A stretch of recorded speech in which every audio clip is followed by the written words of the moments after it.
Bonsoir tout le monde, vous allez tous bien, j'espère, et j'espère que vous êtes tous là pour accueillir notre invité de marque. Voilà, Monsieur Diagana. Nous vous souhaitons vraiment le très bienvenu parmi nous. C'est un plaisir pour nous aujourd'hui de vous recevoir et nous espérons, et nous savons déjà, c'est pas que nous espérons, nous savons que nous allons beaucoup apprendre, Inch'Allah, sur cette belle littérature qui est la littérature mauritanienne. Donc, sans plus tarder, je vais laisser la parole à Oumar Sy, qui va être le modérateur aujourd'hui de la discussion. Donc, Oumar Sy va faire un petit rappel, une introduction sur le parcours de Monsieur Diagana. Et après, nous allons passer voilà, à la séance échange, questions, réponses et autres. Merci beaucoup, Monsieur Diagana. Encore une fois, nous vous remercions pour votre disponibilité, voilà, d'avoir pris de votre temps très précieux pour, voilà, pour nous parler de cette belle littérature que nous aimons tous. Merci bien. Salam alaikum wa rahmatullah. Bonsoir, monsieur Moussata Diagana. C'est votre élève Oumar El Farouksi.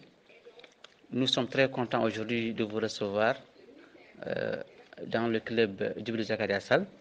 Comme l'a si bien dit Salimata, aujourd'hui nous allons beaucoup apprendre. Vous êtes une bibliothèque, vous êtes là pour qu'on puisse apprendre de vous beaucoup de choses. Nous vous souhaitons d'être les bienvenus. Je rappelle que vous êtes docteur en littérature francophone, vous êtes un HDR, habilité à diriger des recherches. Vous avez enseigné en France et en Tunisie. Vous êtes également directeur adjoint de la culture des arts en Mauritanie et vice-président de l'Université de Nouakchott El Asriya. Vous avez un parcours très riche. Vous avez publié votre premier ouvrage critique littéraire en 2008, intitulé Éléments de la littérature mauritanienne, mon pays est une perle discrète. Vous êtes co-auteur de plusieurs œuvres. La politique de l'histoire dans la littérature africaine, la littérature mauritanienne et la langue française et interculturelle francophone. Et vous avez également publié, vous êtes co-auteur d'anthologie de la littérature mauritanienne francophone. Votre dernière œuvre est parue il y a de cela quelques semaines. L'ouvrage est intitulé Littérature francophone de Mauritanie.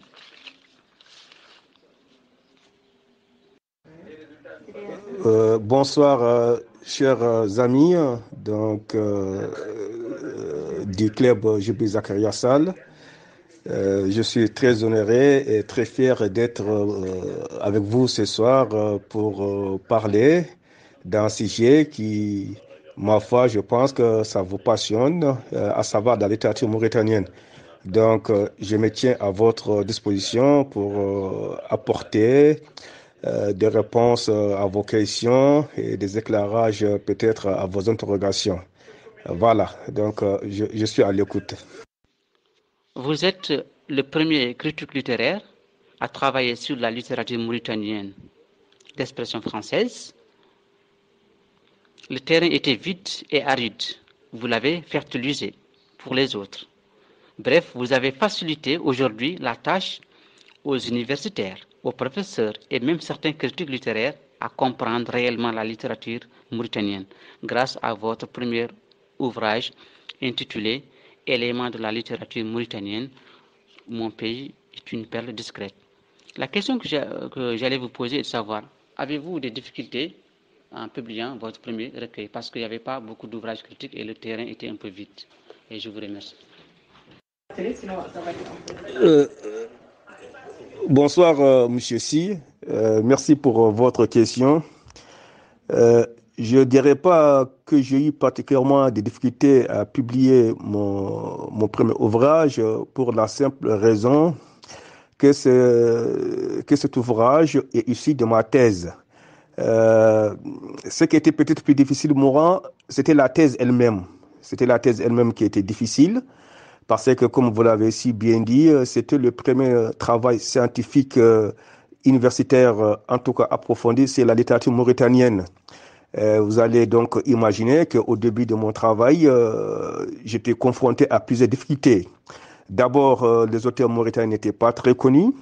Et quand ils étaient connus, c'était encore plus difficile de trouver leurs œuvres. Ils ont publié les débuts, enfin, les premiers en tout cas. Je vais dire par exemple les Tennis Gay aux nouvelles éditions africaines, une maison d'édition qui n'existait pas quand quand j'ai rédigé ma thèse. Des auteurs comme Omar Ba avaient publié dans une maison d'édition qui s'appelait La Pensée Universelle. Cette maison d'édition n'existait pas. Et puis, il y avait des auteurs qui, carrément, n'avaient pas publié dans des maisons d'édition, comme d'ailleurs notre ami à nous tous ici, que je salue au passage, le doyen Joby Zakaria Sall, qui parfois a tout simplement imprimé ses œuvres au niveau de la Société nationale de presse et d'édition en Archette, qui n'est pas une maison d'édition à proprement parler. Donc, la difficulté pour moi était d'abord de rassembler aussi bien les auteurs que les œuvres. Ça a été vraiment un moment très difficile. Donc, à l'époque, étant étudiant en France, il m'a fallu venir en Mauritanie, trouver certains documents au Centre culturel français. Donc, actuellement, on l'appelle à l'IFM. Donc, à l'époque, c'était le Centre culturel français, le Fonds Mauritanie. Et aussi à travers des parents qui étaient à Dakar pour me trouver des ouvrages dans ce qu'on appelle les parterres, c'est-à-dire les libraires qui vendaient carrément leurs ouvrages à même le sol. Et heureusement aussi, il y avait l'Harmattan à Paris, une librairie panafricaine, où je puis trouver certains ouvrages rares. Par contre, la publication du livre lui-même, non, n'a pas été très difficile pour moi, du moment que il fallait tout simplement envoyer le manuscrit à l'éditeur qui, après l'avoir lu, l'a jugé digne d'intérêt et tout de suite, il a accepté de publier. Merci beaucoup pour cette réponse. On en apprend des choses. Oumar Sy est dans une zone où la couverture réseau n'est pas vraiment évidente. C'est à Rosso. Donc, je vais poser une question en attendant qu'il revienne. C'est par rapport à la motivation.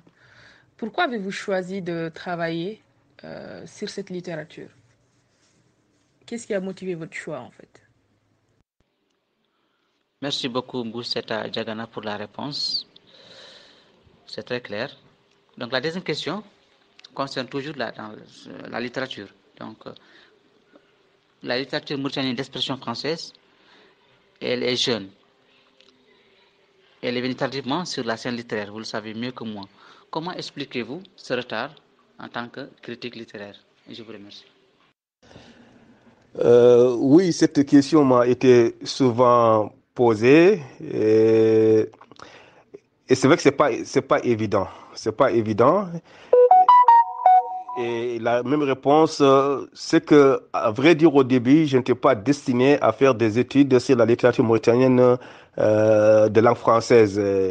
Au début, donc, j'ai eu une maîtrise, certes, de littérature, mais de littérature française. Donc, à la base, j'étais destiné à être un professeur de littérature française.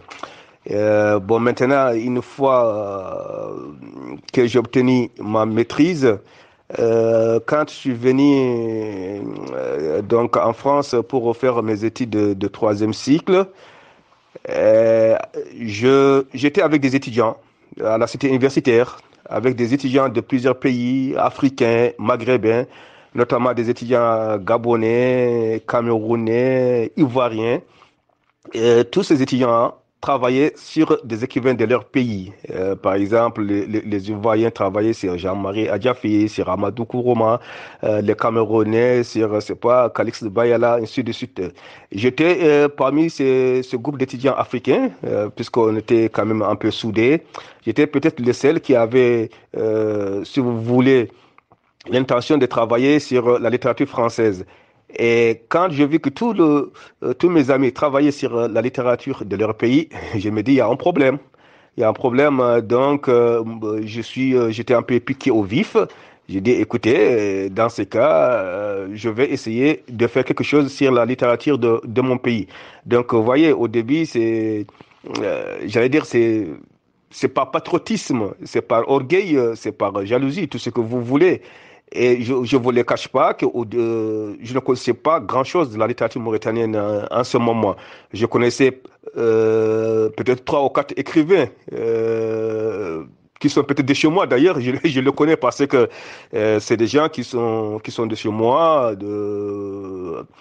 chez moi, je vais de Kaïdi, Tenis Gueye, qui est caïdien comme moi, donc Moussa Diagana et Ousmane Moussa Diagana. Ces gens-là, je les connaissais.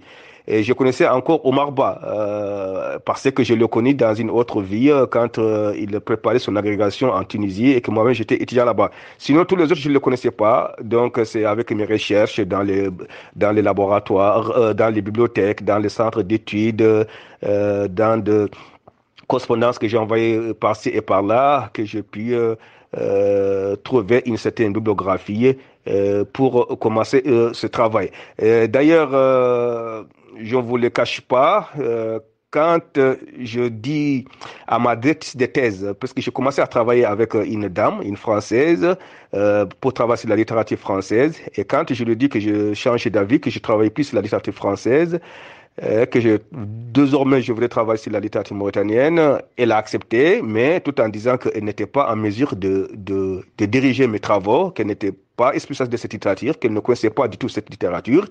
Donc, du coup, j'étais obligé de quitter mon université initiale, puisque j'étais dans un premier temps dans une université qui s'appelle l'université de Caen en Normandie. C'est là où j'ai fait mon DEA, ce qu'on appelle actuellement master.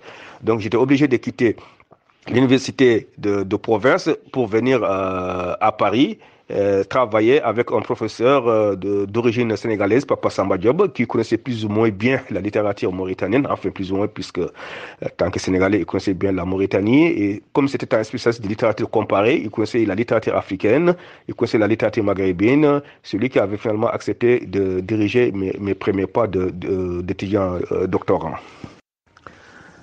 Ok, monsieur, si vous m'avez posé la question de savoir pourquoi la littérature mauritanienne est née tardivement. Oui, vous avez raison.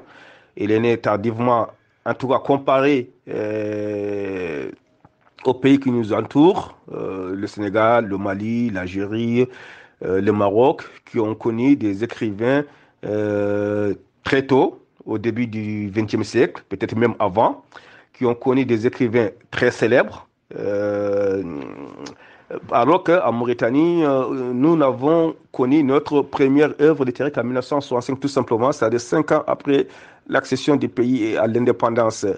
Il faut expliquer ces retards par plusieurs raisons. Des raisons, j'allais dire, géostratégiques, des raisons culturelles, même des raisons, j'allais dire, économiques. Il faut peut-être remonter dans l'histoire de la Mauritanie. La Mauritanie, en tout cas dans sa position actuelle, et je peux dire que c'est une création de la France, entre guillemets. La France a colonisé, en tout cas la Mauritanie telle qu'elle est actuellement, était une forme de no man's land, c'est-à-dire une forme d'espace qui existait entre l'Afrique subsaharienne et le Maghreb. Et les Français l'ont colonisé pour tout simplement rallier ces colonies maghrébines et sud-africaines. Tout en colonisant la Mauritanie, les Français ne lui avaient pas accordé une certaine importance parce que on n'avait pas encore découvert ni le pétrole, ni le fer de Zouérat, ni le pétrole actuellement. Du coup, on n'a pas construit d'école, on n'a pas cherché à instruire le Mauritanien, contrairement au Sénégal où il y avait de grandes écoles. Vous voyez, vous connaissez l'école William Ponty du Sénégal, qui a été dans plusieurs villes, à Saint-Louis, à Sébikotane, à Gorée, et ainsi de suite. Dans les pays de l'Afrique du Nord, il y a ce qu'on appelle les médérasas. Ce sont les écoles les écoles franco-arabes. Mais en Mauritanie, il n'y avait pratiquement pas aucune école. Et d'ailleurs, quand même les Français ont voulu ensuite implanter une école en Mauritanie, les Mauritaniens étaient très réticents. étaient très réticents parce que croyant qu'en envoyant leurs enfants à l'école française, ils allaient apprendre donc le français. En apprenant le français, ils croyaient qu'ils allaient être tout simplement des chrétiens. Ça fait partie des raisons, entre autres, pour lesquelles le Mauritanien était très réticent vis-à-vis de la langue française et de l'école française. La première école mauritanienne n'a vu le jour qu'en 1898. Et encore, quelle école? C'est une école que j'appelle une école à Dandissi, parce que c'était une école où les parents étaient obligés d'envoyer leurs enfants, mais quand les travaux commençaient au champ, les parents venaient récupérer les enfants pour aller travailler, n'est-ce pas, dans leur champ. Donc, vous voyez, dans ces conditions, c'est l'école qui s'adaptait au rythme des enfants et non pas le contraire. Ça, c'est d'une part. Et d'autre part, cette première école qui a existé en Mauritanie, elle était dirigée par un simple militaire qui lui-même ne maîtrisait même pas la langue française. Donc, vous voyez, dans ces conditions, ce n'était pas évident de former une élite capable d'écrire et de lire en français jusqu'à produire des ouvrages. Donc, mais ce n'est que plus tard, petit à petit, qu'on a commencé à s'intéresser à l'école française parce que ceux qui ont pu étudier dans cette école française, ils sont devenus des fonctionnaires en étant des fonctionnaires, ils avaient des salaires et quand les parents ont vu que leurs enfants ont des salaires, ils ont commencé finalement à envoyer leurs enfants à l'école. Et à partir de ce moment-là, on a assisté à l'émergence d'une élite qui va commencer à écrire en français, donc dont Omar Ba, qui est un pur produit de l'école William Ponty, et je voulais dire encore qu'il est le premier écrivain mauritanien de langue française. Pour répondre donc à monsieur, je crois que c'est monsieur Ismaël Diop, donc il m'a envoyé des questions écrites. Alors, je vais préciser, donc contrairement à ce qu'a dit donc Vadoursi, je ne suis plus au ministère de la Culture, donc je ne peux pas répondre à la question qui porte sur le département de la culture. Voilà. Par contre, les autres questions qui m'ont été posées, à savoir les thématiques les plus puissantes de la littérature mauritanienne, ou encore la forme d'écriture de la littérature mauritanienne. Bon, c'est une très bonne question, mais je suis pas sûr qu'il soit possible de répondre à ces questions dans un forum comme ça. Cependant, je tâcherai d'apporter quelques éléments de réponse, mais vraiment rapidement. Quelles sont les thématiques saillantes de la littérature francophone mauritanienne? Bon, comme toute littérature, il y a des périodes. Les thèmes qui avaient, si vous voulez, cours au début de son existence ne sont pas forcément les mêmes thèmes aujourd'hui. Une littérature évolue, comme on dit, elle est fille de son temps. Au début, les premiers auteurs étaient très influencés par les thèmes de la négritude, très influencés par des poètes comme Senghor, comme Césaire. Donc, c'est normal que les thèmes de prédilection de la négritude soient très présents dans la littérature mauritanienne de cette époque. Et puis, après, bien entendu, d'autres préoccupations sociales vont intéresser les écrivains mauritaniens. Par exemple, les événements de 89 vont inspirer beaucoup d'auteurs mauritaniens, ou encore des questions comme l'esclavage vont inspirer beaucoup d'écrivains mauritaniens. Et aujourd'hui, on est dans une dynamique plutôt, je dirais pas, je parlerai pas, pardon, de nouveaux romans, mais les écrivains ont tendance à inscrire leurs thématiques à des sujets beaucoup plus universalisants. Si je peux m'exprimer ainsi, par exemple, les œuvres de Beyrouth, bien entendu, si ça parle si vous voulez, de la vie dans le campement, c'est des thématiques qui peuvent avoir une résonance beaucoup plus universelle. Voilà, le forme d'écriture de la littérature mauritanienne, je n'ai pas compris qu'est-ce que vous voulez dire par forme d'écriture de la littérature mauritanienne. Qui dit littérature, en tout cas, si j'ai bien compris la question, si qui dit littérature dit plusieurs genres, hein, le genre romanesque, le genre poétique, la dramaturgie, voire l'essai, et bien sûr, toutes ces formes d'écriture existent dans la littérature mauritanienne des langues françaises. Quels sont les aspects de similitude entre les relations bon, ça, c'est tout un chapitre que je consacre quand même à mon premier livre. Donc, je vous renvoie tout simplement à ce premier. Il y a tout un chapitre que je consacre aux similitudes entre la littérature mauritanienne et maghrébine d'une part, et la littérature mauritanienne et la littérature africaine d'une part. Mais vous me comprendrez que ça ne sera pas facile et même évident de répondre à cette question dans ce cadre-là. Salam alaikum tout le monde, j'espère que vous allez très bien. Je souhaite la bienvenue au Dr Mbousseta Diagana et le remercie d'avoir voulu répondre à notre invitation. Je m'appelle Khadija Touba. Je suis une de vos anciennes élèves au lycée Pet Centre, promotion 2015, dans la matière, en français. Donc, moi, j'ai deux questions. La première rejoint celle de Ismaël Diallo où il dit quelles sont les thématiques les plus saillantes de la littérature francophone en Mauritanie. Et bien évidemment, comme lui, je n'ai pas encore lu l'ouvrage. La deuxième concerne la littérature nationale. Je me demande si on peut parler, au vu de vos travaux, pensez-vous que nous pouvons parler d'une littérature nationale? Si oui, comment et par quel mécanisme les auteurs mauritaniens ont concouru à l'élaboration de cette littérature nationale. Voilà. Bonsoir tout le monde, bonsoir à tous les membres du groupe, bonsoir aussi à notre invité, son éminence M. Diagana.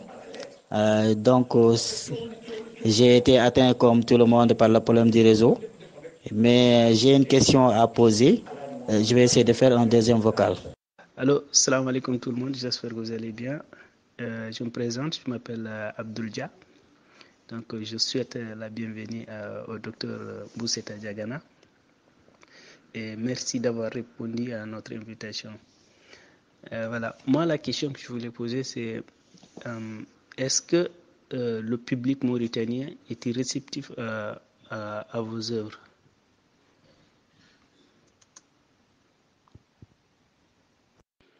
Excusez-moi, Rosa a un problème de réseau. Excusez-moi un peu. Donc, je vais poursuivre les questions. La troisième question. En tant que critique littéraire, quel aspect faites-vous le plus attention lorsque vous lisez un livre? Donc, lorsque vous faites un peu de critique littéraire, quels sont les aspects que vous accordez beaucoup plus d'importance? Je vous remercie. Bonsoir, Oubert, bonsoir. Je m'excuse pour cette interruption. Bon, c'était dit, donc, vous l'avez deviné peut-être au devoir de la prière. Voilà, j'ai écouté toutes vos questions et j'ai lu aussi celles qui sont écrites. Elles sont toutes pertinentes les unes que les autres. Donc, je vais essayer d'apporter une réponse beaucoup plus synthétique. Alors, une question plus ou moins personnelle m'a été posée, à savoir si vraiment faire la littérature pour moi était une vocation, c'était une volonté, à peu près quelque chose comme ça. Je dirais oui, oui et non en même temps.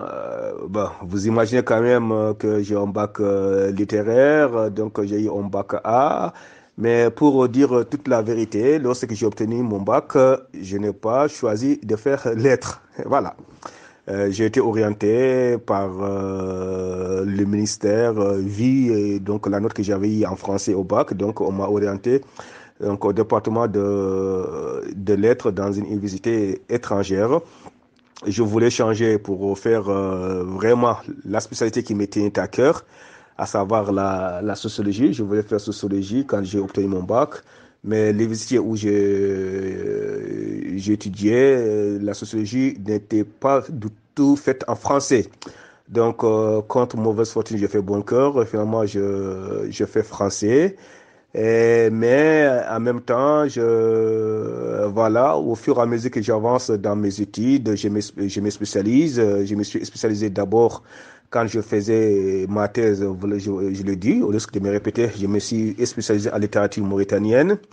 Et vous savez, en ce moment de l'enseignement supérieur, les spécialités sont imbriquées les unes dans les autres. Et actuellement, donc, je viens de terminer mon habitation à diriger la recherche. Et je suis revenu à ma première passion. Donc, j'ai travaillé sur la sociologie de la littérature mauritanienne. Donc, vous voyez, finalement, je suis quand même revenu à la sociologie, même si c'est la sociologie de la littérature. Ben, en même temps, c'est pas parce que je n'ai pas choisi de faire lettres quand j'ai eu mon bac que ce n'est pas une vocation pour moi. Oui, j'ai toujours aimé le français, j'ai toujours aimé les langues, j'ai toujours aimé la littérature, j'ai toujours aimé la lecture. Donc, en même temps, vous voyez qu'il n'y a pas une contradiction dans ce sens. Alors, je suis ravi donc d'écouter un audio qui a été fait par une de mes anciens élèves, même si je ne me souviens plus vraiment, vous m'excuserez. Euh, donc, je répondis en partie donc à votre question, celle qui concerne les thématiques de la littérature mauritanienne francophone. Et vous avez posé une question pertinente. Et cette question ne concerne pas que la littérature mauritanienne, dans la mesure où vous demandez est-ce qu'il y a une littérature nationale. C'est une question très pertinente parce que, je suppose qu'il y a des sociologues dans le groupe. Pour parler d'une littérature nationale, il faut qu'il y ait un champ littéraire. Ou tout simplement un champ. Le champ, c'est une notion donc très importante pour le sociologue et particulièrement pour le sociologue Pierre Bourdieu, donc qui concerne surtout l'autonomisation. Et pour parler d'une littérature nationale, il faut que ça soit une littérature autonome. Et pour parler d'une littérature autonome, il faut qu'il y ait beaucoup de facteurs. Parmi ces facteurs, on peut citer déjà un public. Est-ce que le public, il est là? Est-ce qu'il maîtrise la langue d'écriture? Est-ce qu'il est réceptif déjà à cette littérature, comme quelqu'un m'a posé la question? Est-ce que nous avons les maisons d'édition nécessaires, autonomes, qui sont là pour produire cette littérature mauritanienne? D'ailleurs, cette question concerne tous les pays africains. Vous voyez, la plupart des auteurs africains publient en France, l'Harmattan ou ailleurs. Donc, un pays qui n'a pas le moyen de prendre en charge l'édition de ses auteurs, de ses œuvres, est-ce que ce pays peut dire qu'il a sa propre littérature? Bien entendu, la question reste posée. Est-ce que ces écrivains mauritaniens vivent de leurs œuvres ou bien tout simplement la littérature pour elle, c'est tout simplement un second métier. C'est tout simplement une passion, mais que le stylo ou bien l'écriture ne fait pas vivre son homme en Mauritanie. Tant que ces conditions ne sont pas réunies, on ne peut pas dire vraiment qu'il y a une littérature nationale dans le sens, bien entendu, ou nationale dans le sens de Pierre Bourdieu, dans le sens de l'autonomie. Mais national aussi veut dire quelque chose qui a ses limites, par rapport aux frontières. Oui, en ce sens, on peut dire qu'il y a une littérature mauritanienne, il y a une littérature algérienne, il y a une littérature sénégalaise. Quelque chose dont on ne parlait pas il y a quelques années. Nous, quand on était étudiants, on parlait de littérature africaine, on parlait de littérature maghrébine, mais aujourd'hui, il y a cette émergence des littératures nationales parce que les pays sont là, les États sont là. Voilà. Je ne sais pas si il y a une autre question à laquelle je n'ai pas répondu. Je crois que c'est le dernier audio de Valorsi. Je veux réécouter et essayer de répondre. Bonsoir à Mouché Diagana. Donc, moi, j'avais une question à poser. Je voulais savoir, est-ce qu'il y a une méthode structuraliste génétique de la littérature mauritanienne? C'est ça que je voulais savoir. Et l'autre question, c'est, comme vous êtes littéraire, vous écrivez beaucoup, qu'est-ce qui vous a inspiré à écrire dans un pays où la littérature n'est pas tellement valorisée? Je me demande aux littérateurs mauritaniens qu'est-ce qui leur inspire à écrire davantage. Oui, donc Valoursi m'a demandé quel aspect. Bon, vous, je vous connais très bien quand même, parce que je vous ai enseigné pendant 5 ans. J'étais même votre directeur de mémoire. Par contre, je ne sais pas si j'étais votre professeur de critique littéraire. Vous savez, à l'université, il y a un cours qui s'appelle la critique littéraire. Euh, Tout dépend des langues d'attaque. Tout dépend de ce qu'on on veut trouver dans un ouvrage. Tout dépend si vous voulez, de ce qu'on appelle encore langue d'attaque, c'est-à-dire de quoi, qu'est-ce qu'on attend de ces livres. Alors, est-ce que quand il y a la publication d'un nouveau roman, de ce nouveau roman, doit-on attendre à ce qu'il nous parle de la beauté de la nature, de l'engagement, de problèmes politiques, de problèmes sociaux. Donc, vous voyez, il y a autant d'axes de lecture qu'on peut privilégier en lisant un roman, en lisant un ouvrage de façon générale. Et vous le savez très bien, on peut lire un roman 5 fois, c'est comme si on a lu 5 romans différents, car chaque lecture est une nouvelle lecture. On peut là, vous me posez la question en tant que critique littéraire. Vous savez qu'il y a beaucoup d'aspects de la critique littéraire. Il y a la lecture psychocritique, il y a la lecture, poétique, la lecture stylistique, la lecture rhétorique, autant de lectures. Donc, tout dépend maintenant de ce qu'on attend de cet ouvrage-là. Merci beaucoup, Monsieur Mbousseta Diagana. Je rappelle au passage que vous étiez mon professeur à l'université. Vous m'avez enseigné pendant 3 ans et 5 ans, 3 ans en licence et 2 ans en master. Et vous étiez même mon directeur de recherche. Et en tout cas, je ne l'ai pas regretté. C'était un plaisir de travailler avec vous. Et vous m'avez beaucoup influencé. Salam alaikum, Club Jibril Zakaria Sall. Nous souhaitons la bienvenue à M. Diagana et merci de nous avoir accordé votre temps. Je n'ai pas encore écouté tous les vocaux, mais je vais peut-être prendre la balle au rebond et essayer de poser une question. Monsieur Diagana, vous qui êtes littéraire, dans un pays où les expressions littéraires cohabitent en arabe, en français, en pulaar, en soninké et en wolof, etc. La publication des premières anthologies francophones participe-t-elle à la réévaluation de toutes les langues? Merci. Merci encore une fois, professeur. En tout cas, vous êtes la fierté de la Mauritanie. Donc, je vais une autre question, toujours, parce que je vais profiter ce soir pour poser autant de questions. Donc, quelles sont les qualités qu'il faut avoir pour être un bon critique littéraire? Et quels conseils donnerez-vous au Club Jibril Zakaria Sall? Parce qu'il y a certains qui veulent devenir des critiques littéraires et d'autres des écrivains. Merci beaucoup.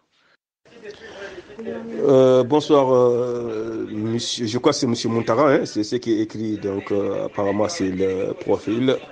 Vous me posez une question, dans quel sens une anthologie ou bien des anthologies littéraires peuvent contribuer au développement, je crois bien, c'est ça, aux littératures nationales.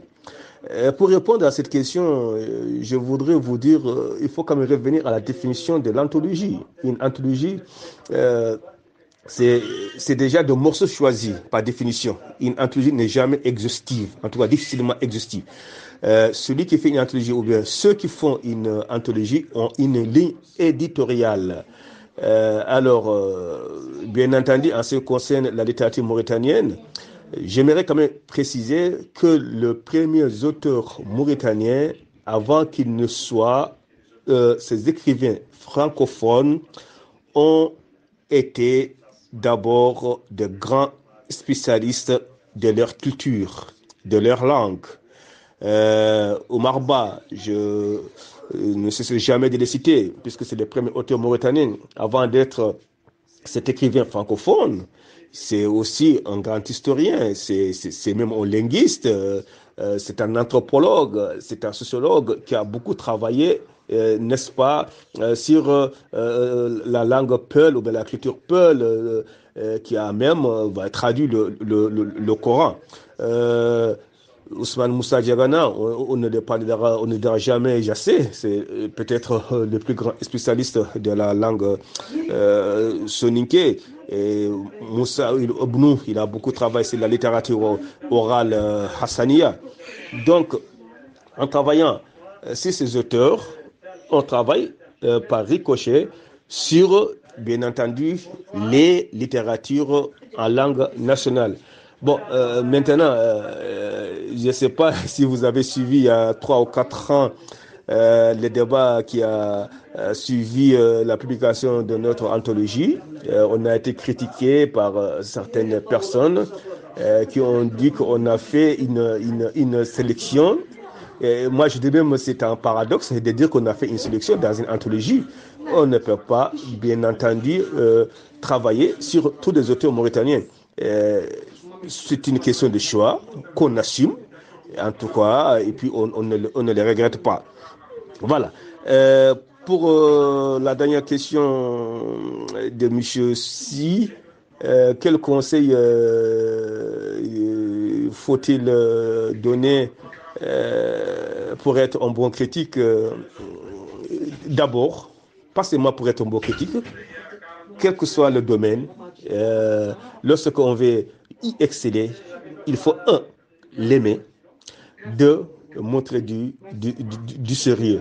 Et puis, tout le reste va suivre. Il n'y a pas de recette miracle. Il n'y a que le travail et l'abnégation qui vont payer. Moi, j'ai enseigné des étudiants qui ne sont pas littéraires à la base, qui ont le bac D, mais qui sont devenus de très bons littéraires maintenant, parce qu'ils se sont accrochés et ils se sont montrés très, très sérieux dans leur travail.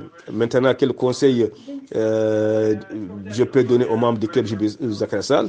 Je pense que vous faites déjà un très bon travail, un travail extraordinaire, un travail qui mérite d'être soutenu. En tout cas, en ce qui me concerne, j'apporterai toujours ma modeste contribution. N'hésitez pas donc aussi à prendre contact avec tous les professeurs de ces pays, de l'université, je veux dire, tous les auteurs. Ayez des initiatives, il n'y a pas d'initiative entre guillemets saugrenue.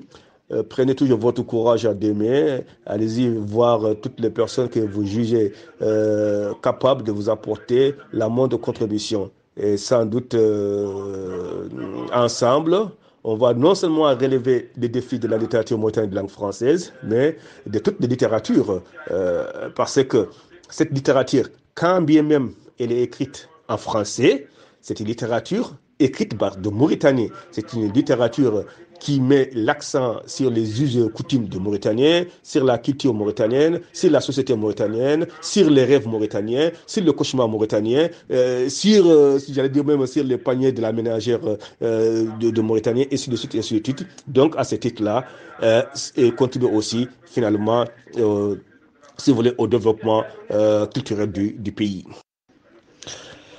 Alors, M. Smassa me demande dans quelle tendance faut-il situer la littérature mauritanienne, négro-africaine ou maghrébine.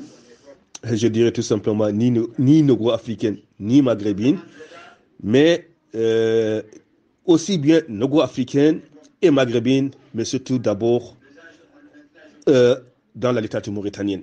Il faut que nous ayons en tête que cette classification de littérature africaine, maghrébine, déjà, ne fait pas, si vous voulez, comment dirais-je, tout le monde n'est pas d'accord avec cette classification. C'est des classifications surtout qui ont existé avec Jacques Chevrier. Je pense qu'on peut actuellement trouver d'autres classifications. Par exemple, les étudiants que j'enseigne en master peuvent le témoigner. Et moi, j'utilise maintenant la tenue de littérature régionale. Quand on prend un pays comme la Mauritanie, on ne peut pas dire que la littérature du sud de la Mauritanie est une littérature maghrébine, ça n'a pas de sens. On ne peut pas dire que la littérature du nord de la Mauritanie est une littérature négro-africaine, ça n'a pas de sens. Mais il y a ce qu'on appelle la littérature régionale qui consiste maintenant à diviser les littératures, non pas selon les frontières étatiques, non pas selon les frontières officielles, mais tout simplement selon le frontière, j'allais dire, naturelle, dans le sens des régions géographiques.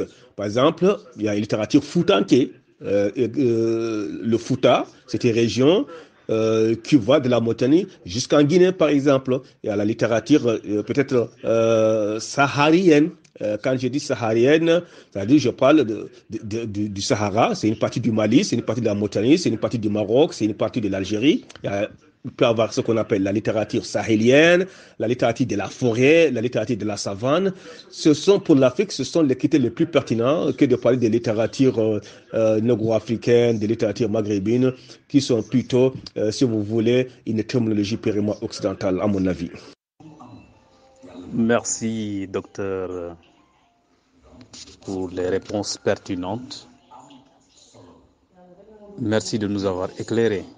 Voilà. Donc, pour rappel, nous ne sommes pas, en fait, je ne suis pas littéraire, mais je suis de formation scientifique, mais je m'efforce quand même à faire des recherches pour arriver un jour à écrire des œuvres littéraires. Voilà, pourquoi pas. Merci beaucoup, Diagana. Oui, monsieur Ismaël Sarr, je crois, donc j'ai répondu à votre question avant même que peut-être que vous l'ayez posée. Je viens de répondre à cette question par rapport à ces notions de littérature algérienne, sénégalaise, et ainsi de suite. Par rapport, je crois, à ces esprits poètes, effectivement, j'ai reçu quelques textes, je suis en train de les lire, mais pas encore une lecture approfondie. Ce qui m'a motivé à demander aux jeunes Mauritaniens de m'envoyer leurs textes, parce que tout simplement, je suis conscient d'une chose, que les Mauritaniens, ils ont donné pour l'écriture, pour la poésie en particulier, mais ils n'ont pas souvent soit le courage, soit ils ne connaissent pas les voies par lesquelles il faut passer. Donc là, c'est pour, bien entendu, les encourager à écrire. Et moi, en tant que tout simplement critique, de lire avec leurs textes pour les encourager à publier.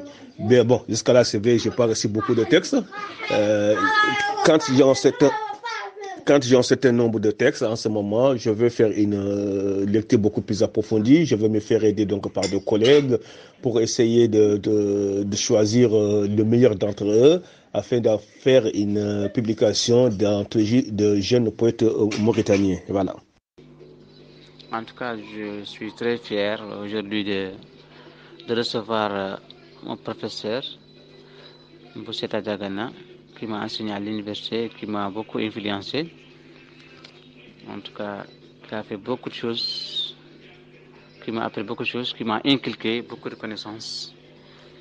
Voilà, je ne cesse de vous remercier. Merci beaucoup. Merci encore une fois. Ajarama.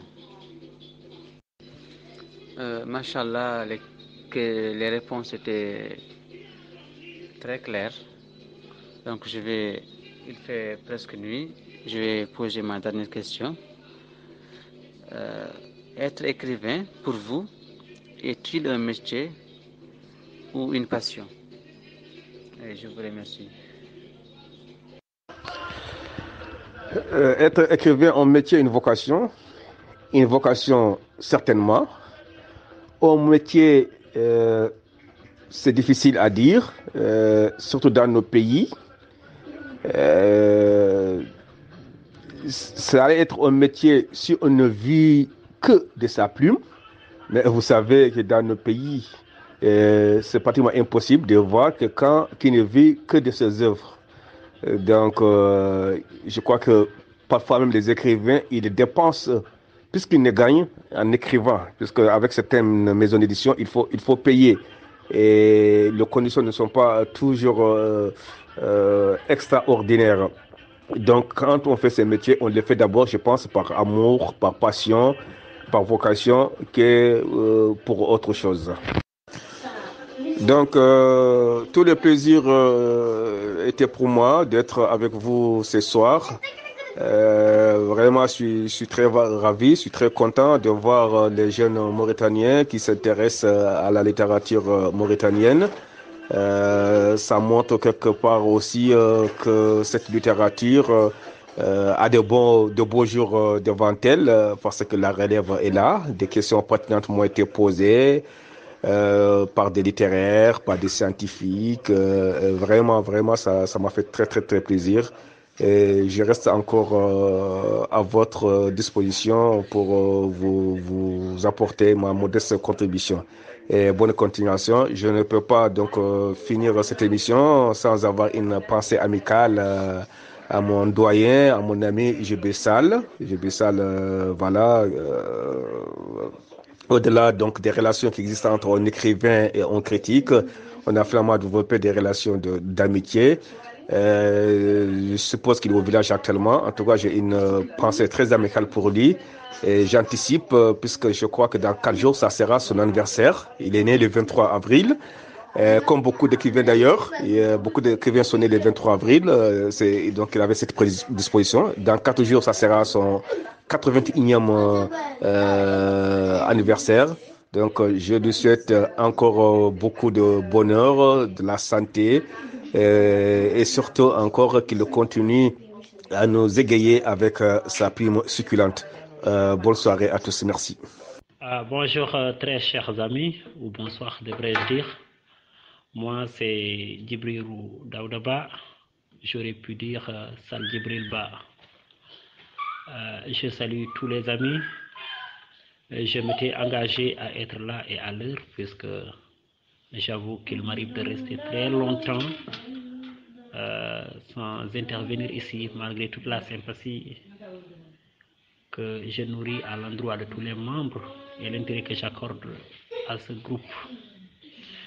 Mais aujourd'hui quand même je me l'étais promis pour la bonne et simple raison qu'une de nos sœurs, camarades ou amis selon, je pense du nom de Khadija Touba, a contacté les gens en privé. Elle m'a contacté, je suis sûr que je ne suis pas le seul. Je l'avais promis, la promesse est une dette. Donc là je viens d'arriver. Aussi bizarre que ça puisse paraître, d'abord j'étais surpris de savoir qu'il y a un docteur mauritanien en littérature mauritanienne. Si vous permettez, j'espère que je ne vous ramène pas en arrière. Moi je croyais qu'à l'université de Nouakchott, franchement, c'est ça que je croyais, qu'il n'y avait pas par exemple de 3e cycle. Donc je vous demandais si c'est là-bas qu'il a fait sa thèse. Et en plus, maintenant, pour être un peu dans le vif du sujet, puisque j'ai compris que j'ai affaire à un critique littéraire, je voudrais également demander si on peut parler de parenté en termes de littérature, par exemple, entre le Sénégal et la Mauritanie. Si j'imagine que pour écrire, il faut avoir vécu. Et dans le domaine de la littérature, très souvent, les gens s'inspirent de leur quotidien et nous savons tous qu'au niveau des peuples, de part et d'autre du fleuve Sénégal, c'est peut-être le colon qui nous a séparés, mais c'est le même peuple. Alors, ma question c'était donc de savoir s'il y a une parenté entre la littérature mauritanienne et la littérature sénégalaise et des exemples qui l'illustreraient, ce qui me permettrait de d'être peut-être des pistes de lecture, d'avoir des pistes, voilà, de lecture. Merci beaucoup. Ndiaram. Bonsoir, bonsoir. Merci beaucoup, Monsieur Mbou. Ce fut un plaisir en tout cas pour moi. J'ai fait le choix de ne pas poser de questions parce que je savais d'avance que j'allais apprendre beaucoup de choses à travers les questions des autres et aussi à travers vos réponses très généreuses. Merci beaucoup d'avoir pris de votre temps, d'avoir partagé avec nous vraiment tout cela et c'est une première et sûrement on organisera, Inch'Allah, voilà, d'autres échanges avec vous. Merci beaucoup en tout cas. Et moi, pour terminer, j'aimerais juste, peut-être ça c'est pour vous titiller, vous demander en fait, c'est qui votre auteur mauritanien préféré? Et si vous aviez, ou si vous avez là un passage qui vous vient en tête d'un auteur mauritanien, bah, de nous le dire, que ce soit un poème, que ce soit un extrait ou autre. Moi, ce sera en tout cas un plaisir. Comme on dit, ce sera le verre de thé après le dîner. Merci beaucoup et vraiment encore une fois, ce fut un honneur pour nous de vous avoir accueillis dans notre plateforme. Merci bien. Oui, donc c'est monsieur Djibourou. Donc, voyez, votre question est très pertinente. Effectivement, je l'avais dit, j'ai dit que les frontières entre nos pays, c'est des frontières superficielles, des frontières tracées à la règle. Donc, bien entendu, il y a une parenté entre la littérature mauritanienne et la littérature sénégalaise. J'avais même en partie répondu à la question, par exemple, quand je parle de la littérature régionale, par exemple, quand on est écrivain comme Ténis Gueye, on connaît des Kaïdi, et effectivement, on est toujours influencé par les fleuves Sénégal. Et quand on écrivain comme Cheikh Hamidou Khan, qui est donc de Fouta, tous les deux écrivains sont de Fouta Toro. Donc les préoccupations sont communes, leur culture, c'est la même culture polar. Donc, bien entendu, il y a forcément une parenté entre ces deux littératures.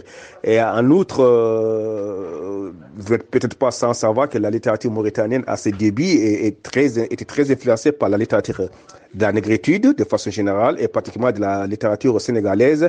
Et surtout, les clubs qui portent... L'auteur qui donne son nom à votre club, Djiby Sall, il était très influencé par Senghor. D'ailleurs, au début, quand il écrivait, il envoyait ce poème à Senghor. Donc c'est Senghor qui lui disait, ouais, ça c'était bon, il fallait faire nettement mieux, ainsi de suite, et ainsi de suite. Pour terminer avec cette question, je vous renvoie tout simplement à un article que moi-même j'ai écrit dans la revue sénégalaise appelée Éthiopique. L'article s'intitule Le poète mauritanien et Senghor. J'étudie l'influence de Senghor sur la poésie, sur le poète mauritanien. Et cet article, vous pouvez le trouver intégralement sur Internet. Il suffit de taper dans Google tout simplement le poète mauritanien et Senghor Mbou Seta Diagana. Vous allez avoir l'article en intégralité et vous pouvez l'avoir. Bon, la question la plus difficile par contre qui m'a été posée, c'est vraiment, ouais. Là, vous me titillez, c'est quand vous me dites, alors, quel est mon auteur préféré? Vraiment, c'est un choix cornélien. C'est un choix cornélien, vraiment. Oui, c'est la question la plus difficile qui m'a été posée. Je ne vais pas tout. J'aime tous les auteurs mauritaniens. Je les adore. Je les aime. Pour ne pas donner un nom, je vais tout simplement lire quelques vers d'un poète qui célèbre la Mauritanie tout simplement. Et vous verrez que finalement c'est la poésie mauritanienne que j'aime. Voilà le poème, quelques vers que je vais lire. Mon pays est une perle discrète, telle des traces dans les sables. Mon pays est une perle discrète, telle des murmures des vagues. Sous un bruissement vespéral, mon pays est en palimpseste, où suis mes yeux insomniaques pour traquer la mémoire. Voilà, j'aime tous les pays de mon pays. Bonne soirée.